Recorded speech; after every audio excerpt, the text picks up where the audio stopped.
பாண்டோ பாண்டா பாரு ஓடுது. பாண்டாக்குன்னா வால் அப்படியே தூக்கி நின்று வானத்துக்கு மேலே நிற்கிது பாரு. பாண்டா வால் ஒரு நாள் கூட கீழே விழுந்ததே கிடையாது. லியோ சாப்பிட்டுருக்கான். அதை பாருங்க, புது டிக்கெட்டு கொஞ்சம் நாளாக தான் நான் இதை பார்க்குறேன். அப்புறம் நம்ம வந்து பிளாக்கியோட பொண்ணு இது வந்து ப்ரெக்னெண்ட்டாக இருக்குது. மார்னிங் இது 4 பேர் தான் இருக்காங்க. 4 பேர் தான் சாப்பிட்டுட்ருக்காங்க. மற்றவங்கலாம் ஈவினிங் இருக்காங்க. பாண்டா குட்டி பாண்டா இந்த விஸ்காஸை சாப்பிட்டு இப்போ முடிச்சிடுச்சு பாருங்கள். விஸ்காஸ் கிரேவி ஒரு என்னது அது என்ன தெரியுமா, அந்த க்ரீமி ட்ரீட்ஸ் இருக்குல்ல, அது ஒன்று. இது ரெண்டையும் சாப்பிட்டே பாண்டா இவ்வளோ சீக்கிரம் இவ்வளோ பெருசாக வளர்ந்தது காரணம்.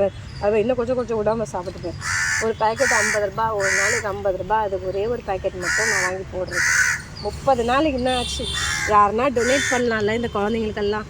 எங்க இவ்வளோ பேரை பார்க்குறீங்கல்ல, உங்கள் மனசில் இறங்குதா இல்லையான்னு எனக்கு சத்தியமாக புரியலைங்க. எனக்கு இந்த வீடியோ பார்த்துட்டு, அதுவும் இப்போதைக்கு முஃபாஸோட ட்ரீட்மெண்ட்டை பார்த்துட்டு ஸ்கிப் பண்ணிவிட்டு போயிட்டே இருக்கீங்களே தவிர யாரும் உதவி பண்ணணும்னு நினைக்க மாட்டேறீங்க.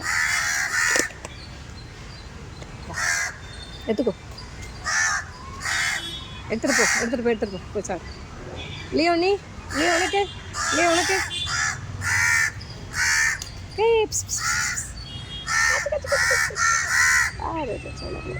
चलो बा